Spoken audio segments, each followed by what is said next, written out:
Olá, seja bem-vindo a essa videoaula, onde a gente vai tentar durante alguns minutos, algum tempo, falar a respeito de sonorização de igrejas.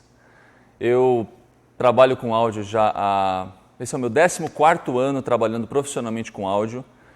O meu foco principal de trabalho é gravação e mixagem de discos e DVDs. Trabalho quase que exclusivamente para o mercado evangélico.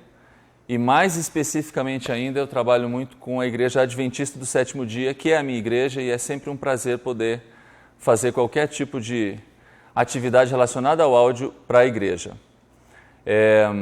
A gente vai conversar num nível básico, né? A gente está começando um trabalho em função dessa necessidade que tem surgido por aí, da gente ter alguma coisa de instrução para as pessoas que trabalham nas igrejas com áudio.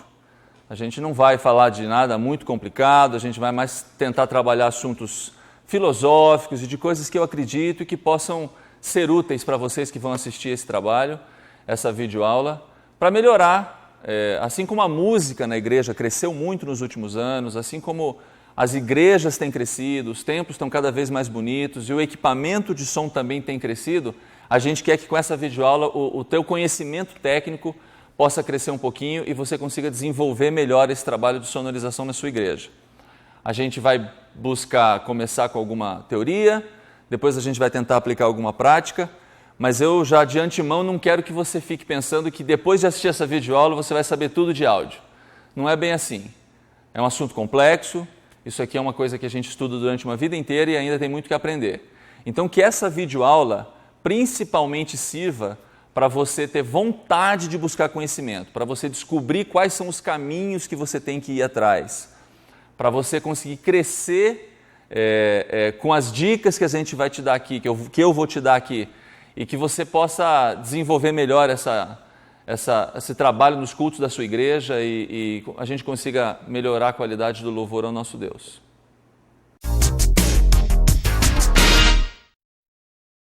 Queria falar rapidinho, só um pouquinho, como que o ouvido humano, que é o instrumento que a gente tem para ouvir, né? A gente está falando de som, então o que importa é o que a gente ouve, como que ele se comporta e como é que se dá esse mecanismo da audição, só para criar uma base e para a gente estabelecer alguns parâmetros. O som, ele se transmite, ele é transmitido, na verdade, né? O som, ele é transmitido por vibração de matéria. O que seria isso? Eu estou falando aqui, as moléculas de ar na minha frente se movem de acordo com o que eu falo. Lá na outra ponta, as moléculas vêm vibrando. O meu ouvido ele tem uma membrana chamada de tímpano.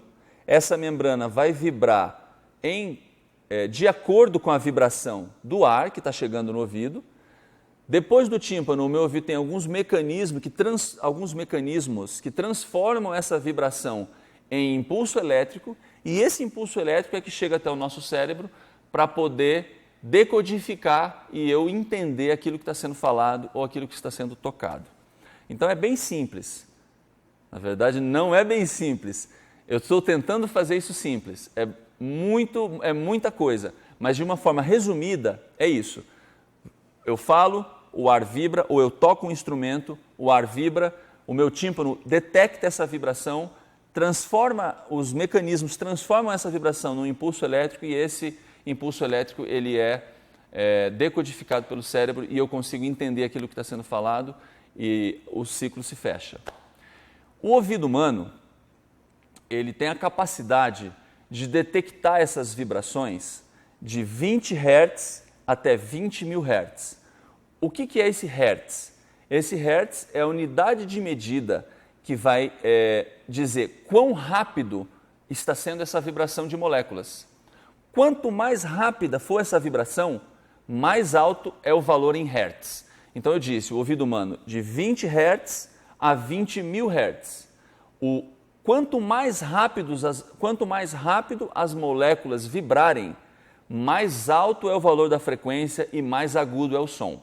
É fundamental você entender isso. 20 Hz, vibração lenta de ar, sons graves. 20 mil Hz, vibração bem rápida das moléculas de ar, sons bem agudos. É claro que esse negócio dos 20 aos 20 mil, acaba sendo um pouco teórico. A gente, nem todo mundo, né, não é 100% dos seres humanos que vão ter essa capacidade de ouvir de 20 a 20 mil. Às vezes a gente acaba ouvindo de 40, de 35 até 15 mil, 16 mil. Isso varia muito de pessoa para pessoa, varia muito do cuidado que a pessoa teve com a audição, varia muito com a idade da pessoa, porque à medida que o tempo vai passando, a nossa audição acaba diminuindo em qualidade. Mas, teoricamente, 20 a 20 mil. Também é importante eu saber disso, porque os equipamentos de áudio, todos eles são prescritos para trabalhar nesse grupo de frequências, de 20 a 20 mil Hz.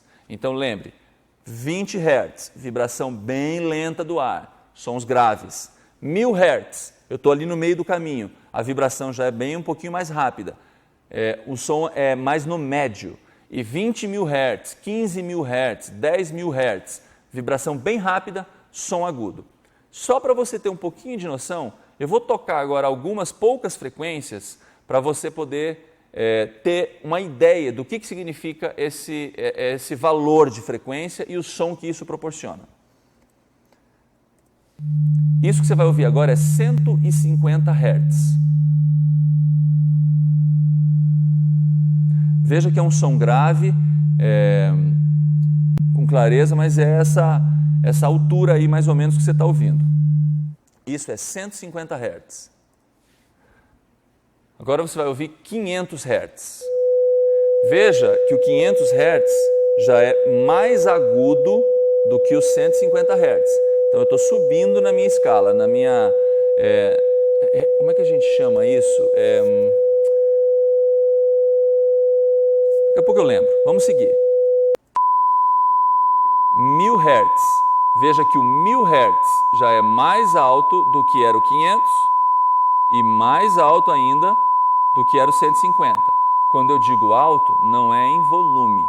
É que quando a gente vai do grave para o agudo, a gente sempre diz que a gente está levantando, a gente está subindo em termos de frequência. Então, por isso que ele é mais alto. Se você tivesse uma escala que é 20 mil, eu estaria subindo. Por isso que eu usei essa palavra alto. 5000 Hz. Veja que já começa a ficar até um pouco estridente. Esse é o som de 5000 Hz.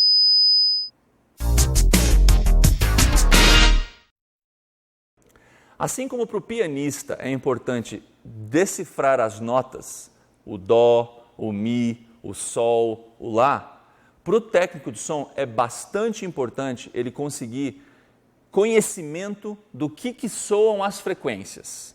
O que significa eu dizer que eu estou trabalhando com 10.000 Hz, ou estou com sobra de 150 Hz, ou estou com falta de 1000 Hz. É importante a gente ter mais ou menos isso claro na cabeça para eu poder saber o que eu preciso fazer na mesa de som quando eu estou atrás dela.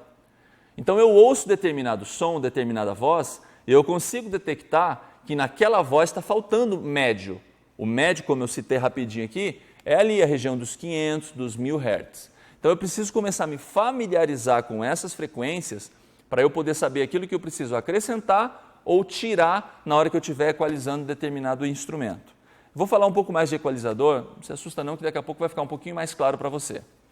Essas frequências todas que eu mostrei são algumas. Na internet não é difícil você encontrar exemplos, amostras de muito mais frequências, de 200 Hz, de 250 Hz, de 3.000 Hz. E aí é importante você gastar um tempinho ouvindo essas frequências. É um pouco chato, é um pouco malo, às vezes até dá uma doidinha no ouvido, mas de vez em quando vai lá para você poder criar essa referência na sua cabeça do que é que você vai trabalhar.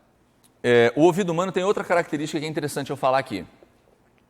O ouvido humano não é linear. O que eu quero dizer com isso?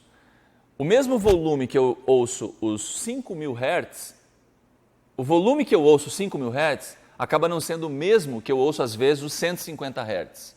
Por que isso? Quanto mais alto o volume do som eu tiver, mais presença de graves eu vou ter. Tá? Então, repetindo, se eu estou com o volume em 20, eu tenho um equilíbrio das frequências que é detectado pelo meu ouvido.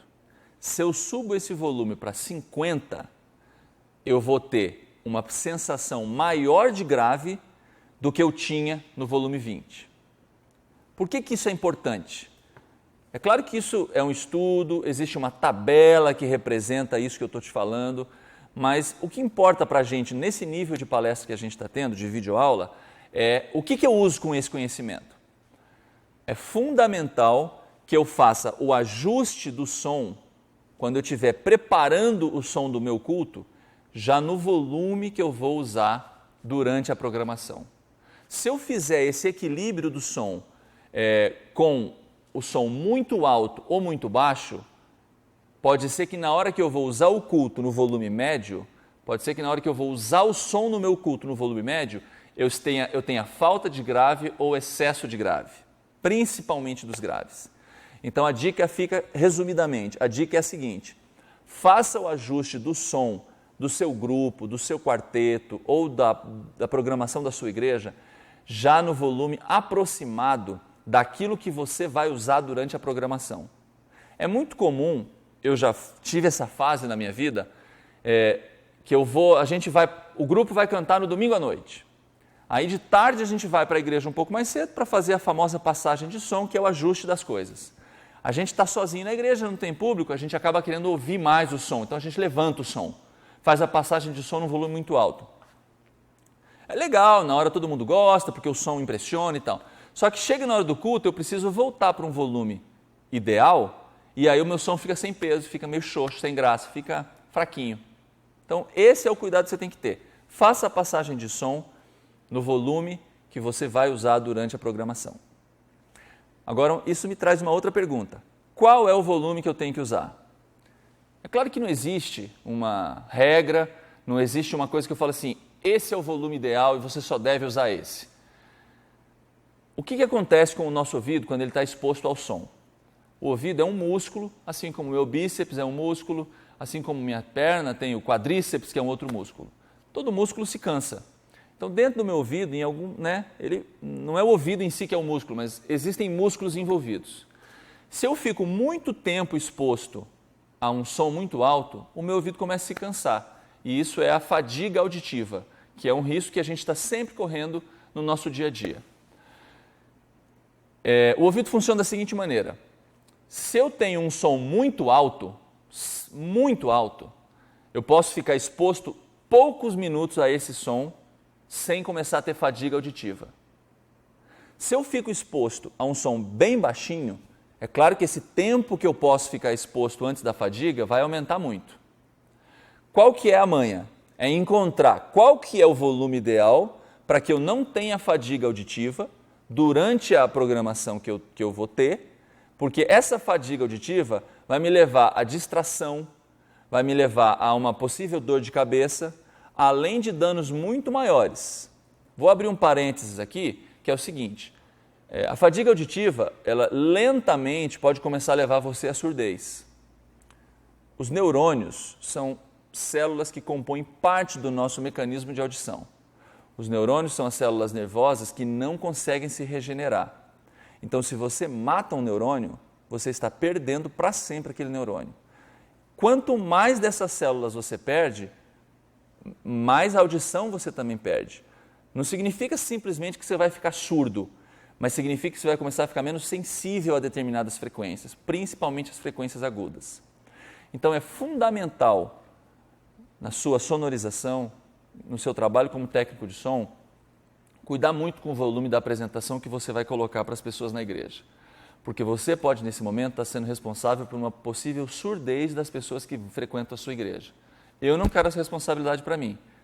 Qual é um volume que a gente consegue ficar durante as 3, 4 horas do nosso culto exposto, sem correr risco de estar estragando a nossa audição? É aconselhado que a gente mantenha de 75 a 80 decibéis a média do volume do nosso culto. É claro que em algum momento, o final de uma música, existem músicas apoteóticas, onde os instrumentos crescem muito, pode ser que dê um pico de 90, 95, até 100 decibéis, mas é um pico. Logo o som vai voltar para o lugar de conforto. O sermão, que é uma coisa que acaba gastando aí um tempo grande, não é bom que eu fique com um sermão muito alto, porque como eu disse antes, isso vai me causar fadiga auditiva, mas num nível ainda menor. Eu vou começar a me cansar, eu vou começar a perder a atenção do público e as pessoas vão começar a ficar distraídas, não prestando atenção na mensagem, que é o mais importante que a gente vai ter na nossa igreja durante os cultos. Então, de 75 a 80. Eu preciso comprar um decibelímetro para ter essa noção? De certa forma, sim. Se você não tem como, tenta ter bom senso. Tenta ter bom senso. Qual que é um volume que não me incomoda? Conversa com pessoas-chave da sua igreja. Conversa com as pessoas que sentam lá no primeiro banco. Conversa com pessoas que sentam lá no último banco. Depois de um culto, fala assim, como é que estava o som para você hoje? Estava bom? Ah, estava um pouco alto. Aí você vai e conversa um pouco com a pessoa que está lá no fundo. Estava bom? Estava bom, estava gostoso. Se estava gostoso para quem está lá no fundo e estava um pouco alto para quem estava lá na frente, no próximo culto, trabalhe um pouquinho mais baixo, porque dessa forma você vai conseguir um pouquinho mais de uma média interessante, que é o que realmente importa. O culto é uma coisa, tem vários momentos informais, tem vários momentos muito formais e de muita reverência, e é importante que você consiga que o som entre nessa equação sem se transformar num problema. Eu costumo dizer que o som é juiz de futebol. Se ele não aparece durante o jogo, ele fez um ótimo trabalho. A gente tem que ser esse juiz de futebol também. O técnico de som, ele não deve aparecer, seja com volume alto, seja com algum defeito, alguma microfonia, que são coisas que eu vou falar durante a videoaula. Mas procure ter um som que agrade a sua igreja em volume. Nada muito alto, nada muito baixo. É claro que a reverência da igreja vai ser fundamental para isso, para que o som possa ficar um pouquinho mais baixo. Mas é um conjunto de fatores que, em geral, dirigidos pelo pastor, você vai conseguir transformar o louvor da sua igreja, a adoração ao nosso Deus, um pouquinho mais agradável nesse quesito que a gente está trabalhando, que é o som.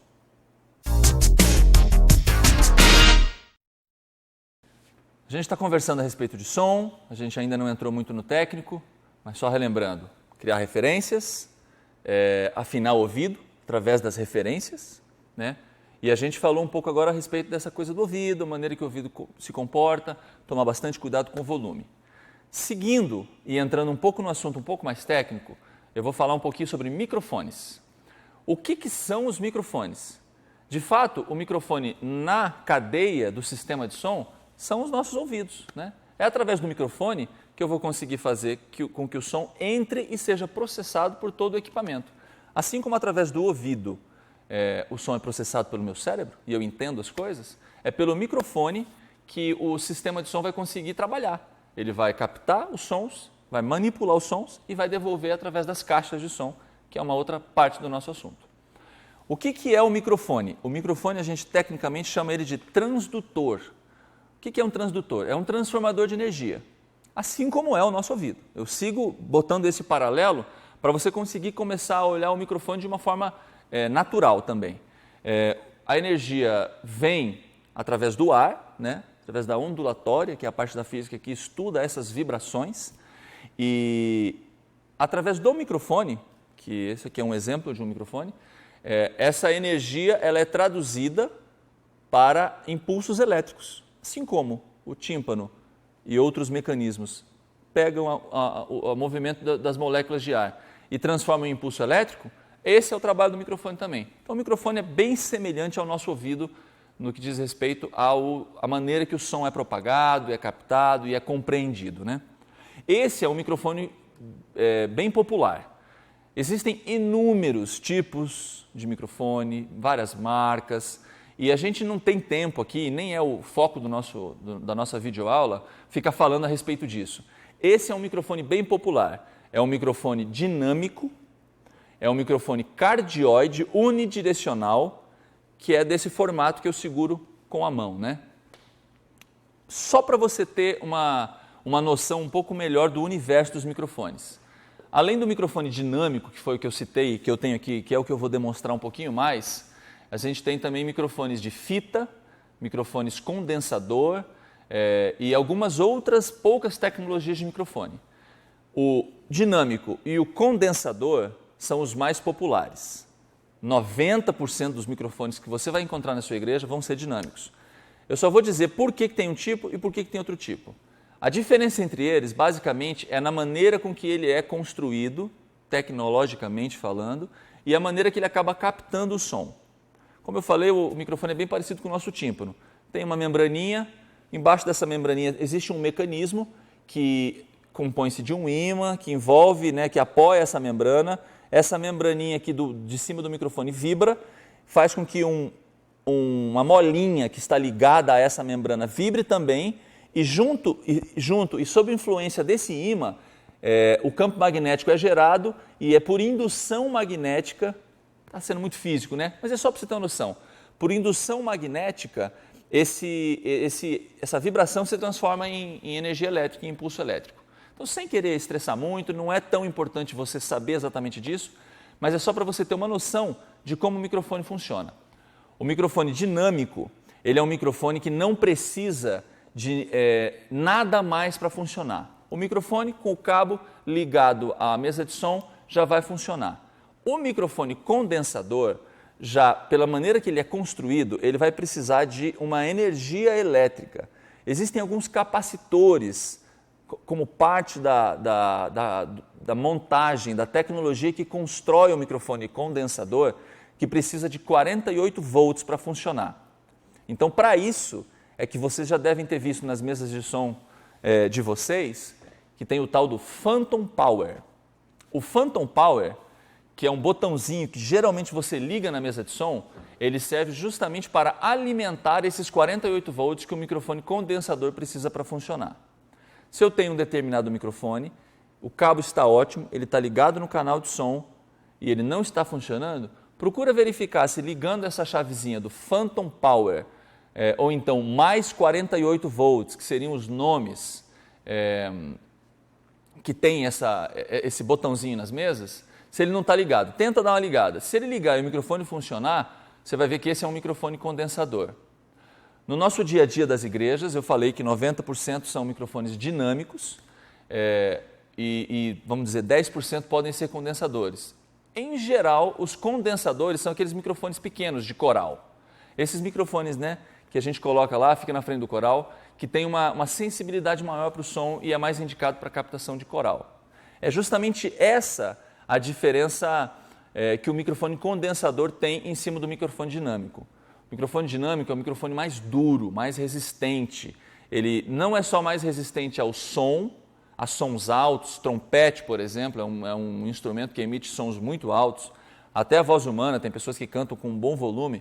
O microfone dinâmico ele tem mais resistência para isso. Ele também é mais resistente a tombos, ele pode cair no chão de uma altura de 1 metro, 1,5 metro e não vai acontecer nada com ele.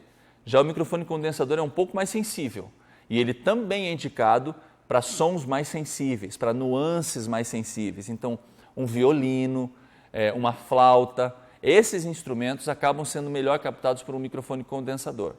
Então, se você tem na sua igreja a presença de um desses instrumentos, um violinista, ou até mesmo um grupo de violinos, uma flauta, procura ver com a comissão da igreja se não tem algum orçamento para você poder ter 1 ou 2 microfones condensador para essa finalidade, porque você vai ter um resultado um pouquinho mais legal, um pouquinho mais detalhado nos agudos. Eu também falei que esse é o microfone, além dele ser dinâmico, ele também é unidirecional. Isso é interessante eu falar rapidinho. O que significa isso, essa direcionalidade do microfone? Aqui é fácil deduzir que o eixo desse microfone é esse aqui. Ó. O que é o eixo do microfone? É o lugar onde eu tenho a melhor captação do microfone. Então esse é um microfone unidirecional. Ele é construído para captar sons que venham dessa direção para essa direção. Se eu falar aqui atrás nesse microfone, eu vou ter pouca captação ou nenhuma captação, porque ele é feito para ser assim. Então esse é o microfone que eu tenho que colocar apontando para a fonte sonora. Existem alguns microfones que não são tão populares na igreja, nas nossas igrejas, no dia a dia, mas que às vezes estão presentes no microfone de coral, que é o padrão de captação multidirecional. O que é o multidirecional? O microfone multidirecional é aquele que capta de todas as direções. Eu estou citando isso porque alguns microfones de coral, desses que vocês encontram nas suas igrejas, que são pequenos assim, eles pegam som de todos os lados. Então, ao invés de eu colocá-lo na frente do coral, eu vou colocá-los lá em cima, mais dentro do coral, porque daí ele vai pegar por aqui, por aqui, por aqui, por aqui. Todas as direções. É o multidirecional. Então, eu não vou ficar... Existem alguns outros tipos de microfone, não vem ao caso a gente gastar tempo com isso, porque tem coisa mais importante, mas esses dois eu queria deixar claro. O unidirecional, os sons vêm por uma direção e são captados nessa direção, e o omni, o multidirecional, capta sons em todas as direções. O exemplo disso seria alguns microfones de coral. Como que eu sei como é que é? Como que eu sei como é que é o microfone? Pelo manual dele. O manual do microfone é que vai dizer o padrão de captação dele. É claro, como que eu sei qual é o padrão de captação do microfone? O manual é que vai me dizer isso. É uma outra coisa que eu não falei até agora, mas vou aproveitar e vou criar uma janelinha aqui para fazer. Você que é técnico de som, se você não gosta de ler manual, pode começar a aprender a gostar de ler manual. É fundamental. Você precisa gostar de ler manual. E não é só manual de som. Você tem que transformar a sua personalidade para uma personalidade de curioso. Curioso não de fofoca, não de conversa, mas curioso de como funcionam as coisas. Manual de equipamento de som é aula. Você lê um manual de uma mesa de som quando é comprada, você vai aprender não só as funções dessa mesa, mas você vai aprender muita coisa a respeito de som de maneira geral. Então, crie hábito de ler manuais. Comprou uma televisão nova para sua casa? Lê o manual, procura ver tudo que o manual traz. Comprou uma mesa de som nova para a igreja? Aprenda aquele manual do começo ao fim. Microfone, mesma coisa. No manual do microfone vai ter o padrão de captação, se ele é multidirecional ou se ele é unidirecional, e vai ter muitas outras informações a respeito do microfone. A aplicação do microfone, a maneira de você guardá-lo, é fundamental guardar muito bem os equipamentos. O microfone foi usado durante o culto, terminou o culto, despluga, você pode até deixar o cabo ali naquele lugar, mas guarda o microfone na caixinha dele, na embalagem dele, porque umidade, ficar caindo toda hora. Eu falei que o microfone é um microfone resistente, que ele pode até cair um tombo e não vai quebrar, mas é fundamental que você guarde para que a vida dele possa ser boa e não só longa, ser boa, porque ele vai sempre estar funcionando bem. Você não vai ter problema, você vai economizar o dinheiro da sua igreja, porque se o microfone fica ali jogado em cima da mesa, alguém vai, tropeça no cabo, o microfone vai de cara no chão. A umidade, eu acabei de citar aqui também, a umidade acaba estragando, devagarinho ela vai estragando o microfone, assim como estraga outros equipamentos. Então procura aprender bem, através dos manuais, todas as coisas que você pode fazer para o equipamento não só funcionar bem, mas durar bastante.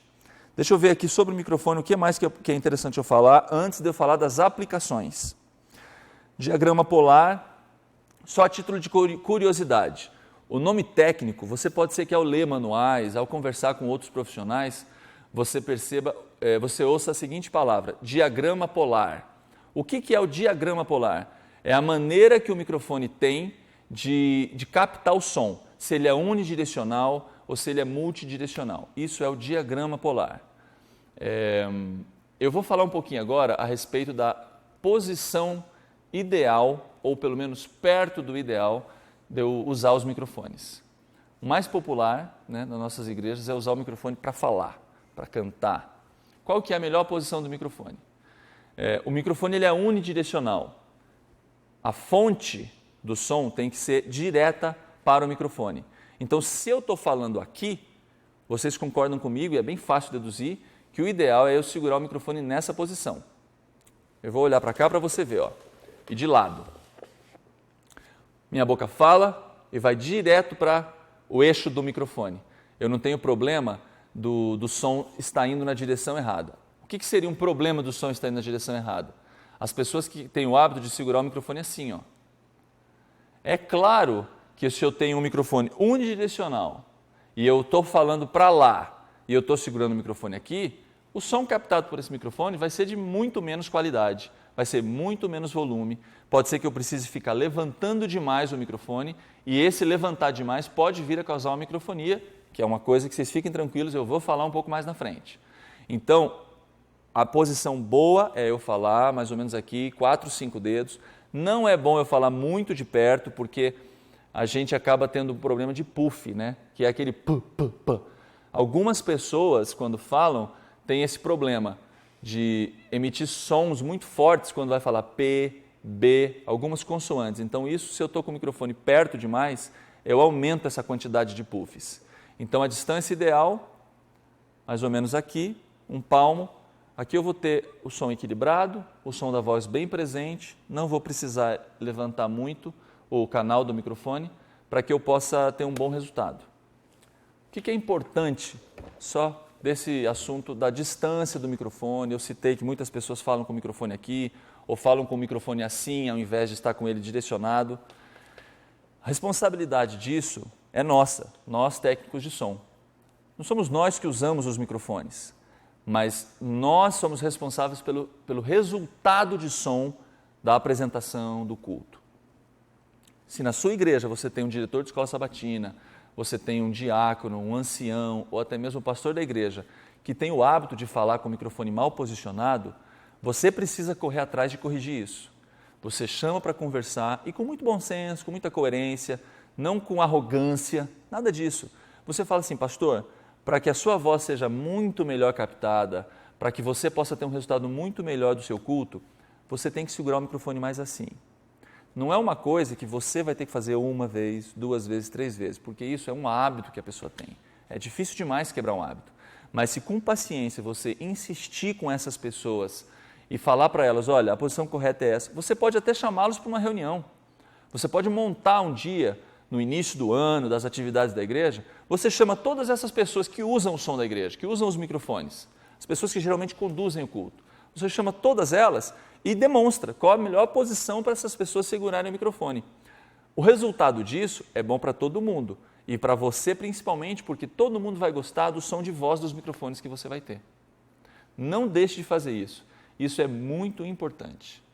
As pessoas às vezes ficam criticando os outros que seguram o microfone mal segurado, mal posicionado, né, sendo mais certo. E a responsabilidade também é nossa. Não adianta você ter autoconhecimento de som se você não vai poder usar o seu autoconhecimento de som porque a pessoa está segurando o microfone de uma forma errada. Insista que o microfone seja posicionado na maneira correta. Eu citei agora há pouco rapidinho o problema do puff, né? Só para não ficar isso no ar, o puff é uma emissão muito forte que a pessoa, ao falar o P, o B ou alguma outra consoante, ele dá um jato de ar assim na membrana do microfone, né? Aquilo que eu falei que é parecido com o tímpano, e aí o microfone dá uma colada, e aí faz aquele... Como é que eu faço para tirar isso? É difícil, não é? Às vezes não é tão simples assim. As ferramentas que a gente tem, lógico, como eu disse, afastar um pouco o microfone da boca, não deixar tão perto. Uma outra ideia é aquelas espuminhas, né? Que se o seu pastor na sua igreja acaba tendo muito esse problema do puff, tem umas espuminhas que você põe em cima do microfone, essas espuminhas fazem com que esse ar não chegue tão forte no microfone, quando a pessoa fala o P e o B. E aí acaba diminuindo bastante. E uma última possibilidade é você diminuir um pouquinho o grave do microfone. Já daqui a pouco eu vou falar sobre equalizador e etc. Então aí você diminui um pouquinho o grave do microfone, pode ser que diminua um pouco o puff. Não é a ferramenta melhor, o ideal realmente é a espuminha, mas se mesmo a espuminha não resolveu, diminui um pouquinho o grave que pode te ajudar. Vocês vão perceber ao trabalhar com áudio que nada é receita de bolo. Não existe assim alguma coisa que eu digo, fala aqui, ó, faz isso, isso e isso, que você vai ter 100% sucesso. A experiência e etc. vão trazendo alguns elementos para a gente. Mas não tem uma coisa que você fala assim, faz isso que vai dar sempre certo. Pode ser que em algum momento não se aplique. Vou começar aqui pelo trompete. O que é importante a gente saber quando vai posicionar o microfone em algum instrumento, alguma coisa? É tentar fazer uma leitura da fonte sonora, né? A fonte sonora é aquilo que está produzindo o som, por onde sai o som da fonte sonora. Tá? No caso do trompete, vocês vão perceber com facilidade, a pessoa vai posicionar o instrumento na boca, vai soprar aqui e o som vai sair por aqui. Então qual que é a melhor posição para eu colocar o trompete na frente do microfone? Mais ou menos isso aqui. Você vai ter um microfone unidirecional apontando diretamente para a fonte sonora. Simples. Então, usando esse mesmo princípio, você vai derivar esse conhecimento para outros instrumentos. Por onde sai o som desse instrumento? Sai por aqui. Então eu vou apontar o microfone unidirecional para esse lugar e assim eu vou ter o resultado mais indicado do som desse instrumento. O trompete em especial, e isso serve para alguns outros microfones de metais, para alguns outros instrumentos, né, de metais e percussão, são instrumentos que produzem som muito alto. Então eu tenho que usar microfones de preferência dinâmicos e numa distância considerável. Eu não posso colocar esse trompete com o som muito aqui, porque eu vou pegar muito do som único do instrumento. É mais interessante eu colocar com uma certa distância, porque eu acabo microfonando o som parecido com aquilo que eu ouço quando eu estou ouvindo esse instrumento.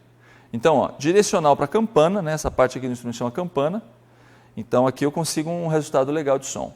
Se eu colocar muito longe, eu acabo perdendo o som original do instrumento, o que não é ideal. O ideal é que eu tenha bastante presença do som do instrumento. Tem muito mais coisa para ser dita. Infelizmente a gente tem um tempo limite para essa videoaula. Quem sabe a gente depois tem a oportunidade de separar os assuntos para poder ser um pouquinho mais específico. Eu separei o assunto equalizador porque é bem importante, é uma coisa que a gente usa muito no nosso dia a dia e é isso que eu queria falar agora. O equalizador dessa mesa são esses 4 botões amarelos aqui, esses 4 knobs, né, giratórios. O primeiro, e é sempre assim, é o dos agudos. Sempre você vai ver as coisas dispostas na mesa de som assim, agudo para o grave.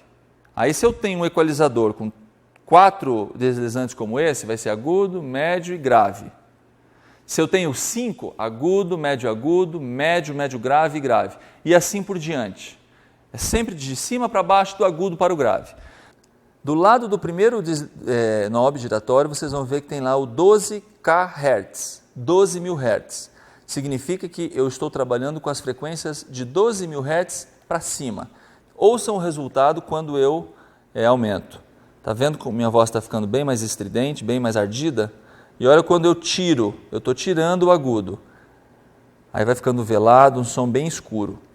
Então é assim que eu vou equalizar. Se eu estou ouvindo determinado som e eu percebo que ele está escuro, está um pouquinho pálido, um pouquinho fechado, eu vou lá e acrescento um pouquinho de agudo. Sempre muito cuidadoso, sempre com muita cautela para eu não exagerar. Então aí eu cheguei numa quantidade gostosa, está agradável, não está muito agudo, porque eu não posso exagerar nunca, nem para mais nem para menos, porque você vê, se eu exagero o agudo, olha só como fica muito S, fica ruim o som, fica ardido. E o agudo principalmente é uma frequência que cansa muito o ouvido da gente, então tem que ser bem cauteloso. Cheguei num ponto? Beleza. Como que eu sei quando é hora de parar?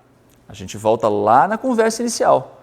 Lembra que eu falei para vocês que a coisa mais importante é a referência que eu tenho? A hora de parar eu sei quando o meu ouvido diz que eu tenho que parar. O meu ouvido diz que eu tenho que parar de acordo com aquela referência que eu tenho aqui, ó, na minha cabeça.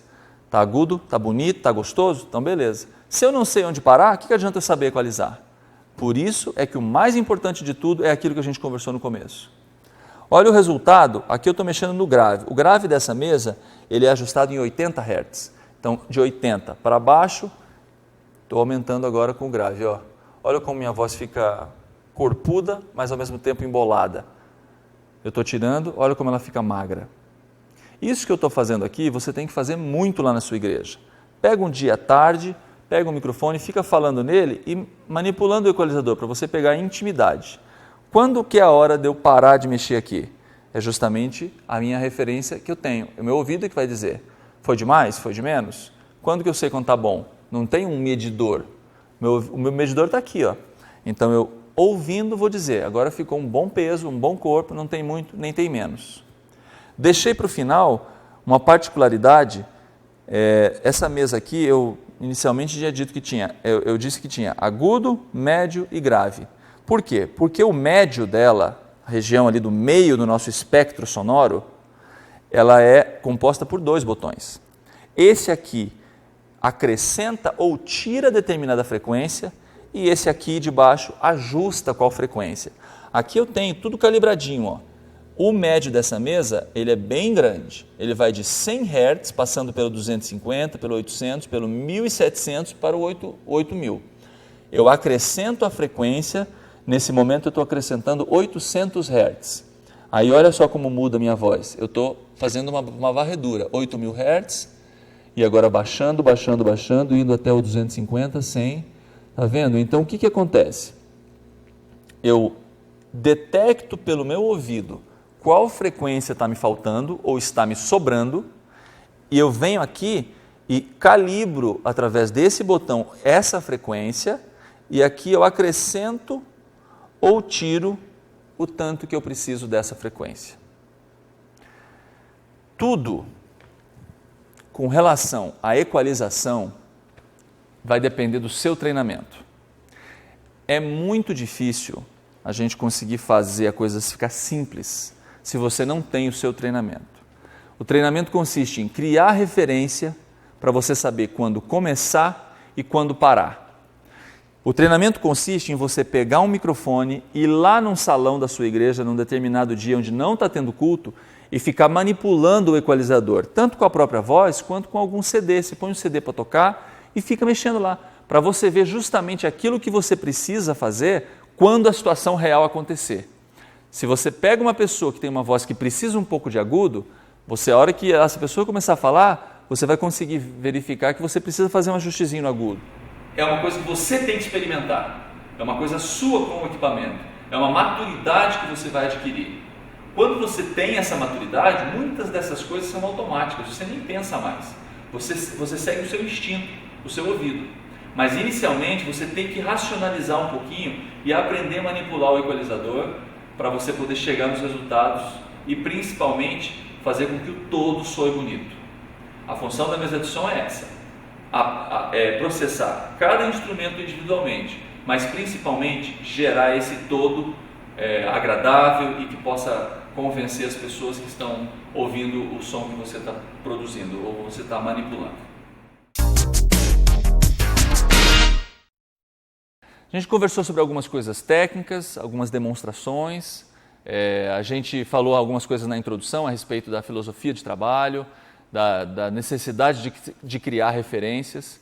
E agora, nesse momento, eu queria também conversar a respeito de algumas coisas que são mais que fundamentais também para a qualidade do trabalho.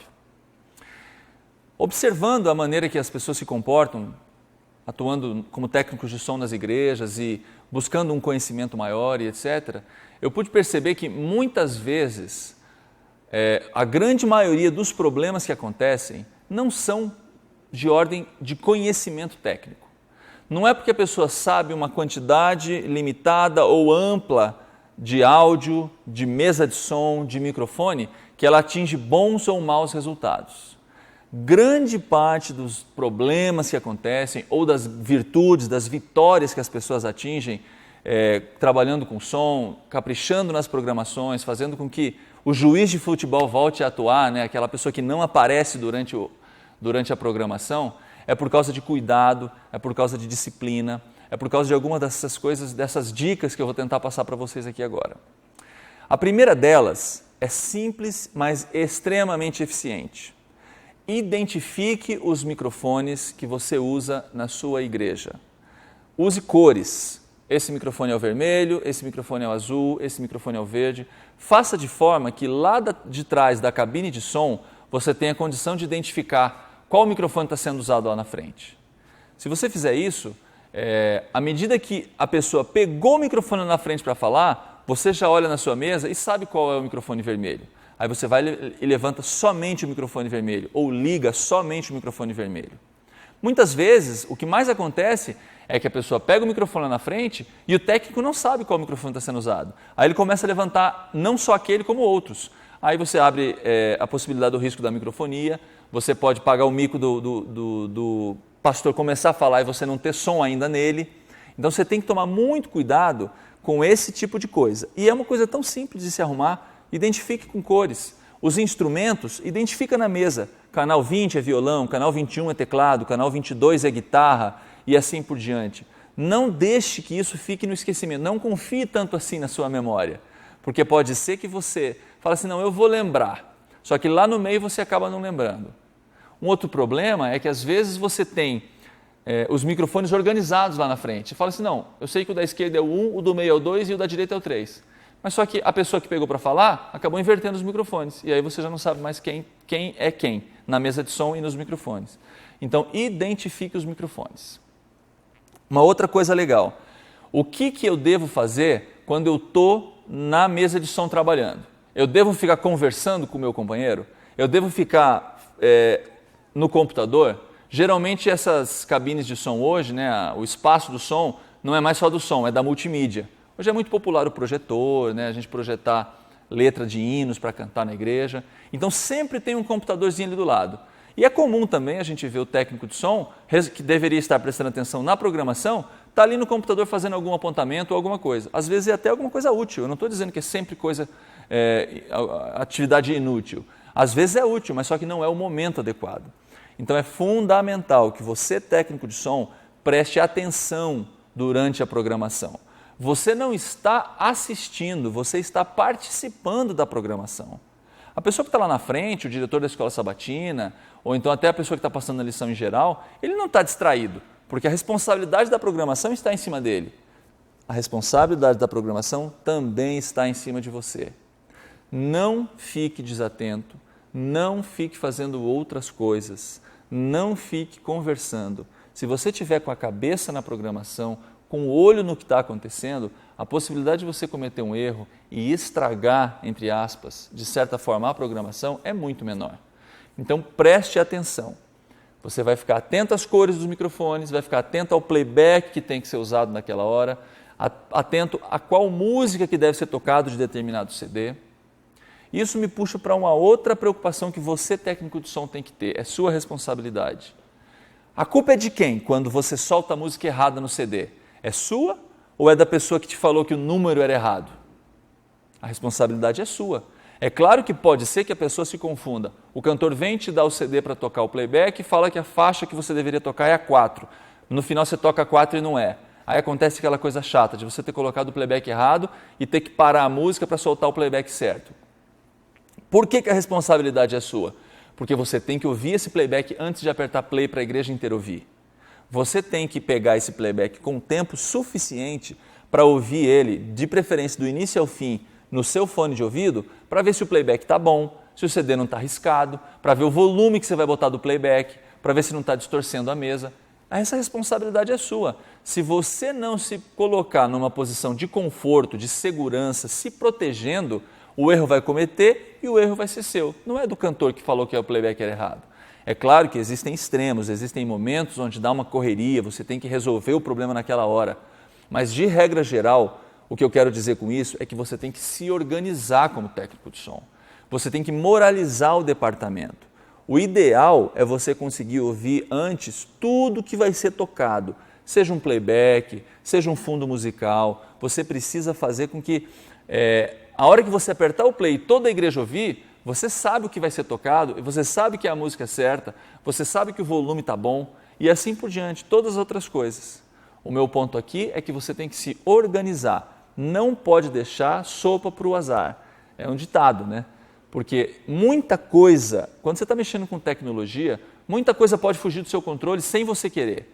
Então você tem que ter a maior parte das coisas no seu controle, na sua segurança, para você poder cometer menos erros.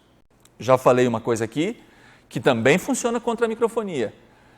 Você identificar os microfones para que você não levante o microfone errado.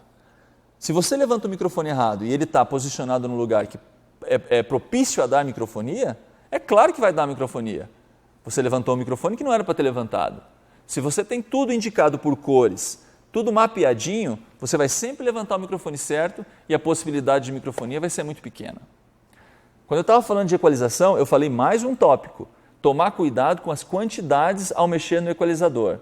Sempre muito cuidadoso, muito sutil. Se você coloca muito agudo, por exemplo, num determinado microfone, pode ser que você tenha uma microfonia de agudo, porque o agudo ficou tão alto que começou a realimentar. Então, microfonia. Primeira coisa, você tem que trabalhar com a causa e não tratar as consequências. Ajuste a causa. Posicione melhor o seu equipamento, calibre bem o seu equipamento. Gasta um tempo no domingo lá, ajustando o perfeito volume do microfone, até onde eu consigo ir aqui com esse canal antes de ter algum problema. Procure ajustar todas essas coisas que a microfonia provavelmente vai parar de perseguir a sua vida. Existem alguns equipamentos, o Feedback Eliminator, tem algumas coisas assim que de certa forma funcionam, mas eu particularmente não gosto de usar essas coisas, esses eliminadores de microfonia, porque eles, além de tirar a microfonia, eles também começam a tirar partes boas do som. O seu som vai começar a ficar meio sem graça. Então, só use isso em último caso e procure convidar uma pessoa bem especializada, com boa experiência, para calibrar esses equipamentos. Eu tenho certeza que se você posicionar as coisas direito, do jeito que eu coloquei naquele desenho ali atrás, e tomar cuidado na operação, a microfonia vai parar de ser um problema na sua vida. Gente, o assunto do áudio é um assunto muito vasto. É difícil a gente conseguir, com poucos minutos, com alguma hora e pouquinho, conversar sobre tanta coisa que a gente tem que conversar. É por isso que desde o início eu mencionei que essa videoaula ela serve para tirar a nuvem da sua frente, para clarear o seu horizonte. Isso aqui é mais uma coisa para fazer você buscar conhecimento do que para te agregar conhecimento. É claro que algumas coisas práticas e úteis a gente conversou aqui, a gente procurou tirar um pouquinho do desconhecido para vocês. Mas que isso aqui sirva muito mais para você se despertar um técnico de som do que qualquer outra coisa. Busque conhecimento, um curso, uma revista, um livro, qualquer coisa que possa te trazer novidades, trazer novas informações. Falei dos manuais, procure ler manual, é fundamental isso, se você quer aprender alguma coisa nova. Não ache que o básico é suficiente, tente sempre crescer. Lembra, você é um semiprofissional. Você não está provavelmente sendo pago ainda para ser técnico de som da sua igreja, mas trabalhe como se aquilo fosse o seu ganha-pão. É fundamental que isso aconteça para você conseguir atingir objetivos, para poder realizar bem o seu trabalho. Eu vou deixar aqui 2 contatos, vou deixar o meu e-mail e o meu perfil no Twitter para você, se você tiver alguma dúvida, quiser trocar alguma ideia. Dentro da minha possibilidade, como eu falei, o meu trabalho não é exatamente esse, eu sou um profissional de estúdio, mas dentro do que eu puder, eu vou poder tentar te ajudar, vou te tentar orientar de alguma forma. O e-mail está aqui embaixo, edsonsoper.yahoo.com.br e o meu perfil no Twitter é @edsonsoperjunior. Para mim foi um grande prazer poder passar esses momentos aqui com vocês. Eu espero que isso seja de uma boa utilidade. Obrigado ao pastor Elmar Borges pelo espaço, pelo convite, de poder repartir um pouco do meu conhecimento, da minha experiência com vocês e que essa videoaula, que esse pequeno treinamento aqui possa ajudar você a atingir o nosso principal objetivo, que é ter uma igreja organizada, que é ter uma igreja com um funcionamento do sistema de som perfeito, para que o nosso culto seja uma coisa gostosa, prazerosa, tanto no aspecto musical, quanto na mensagem que a gente recebe dentro da igreja, como também no trabalho da sonorização, que é aquilo que a gente está fazendo. Muito obrigado e sucesso!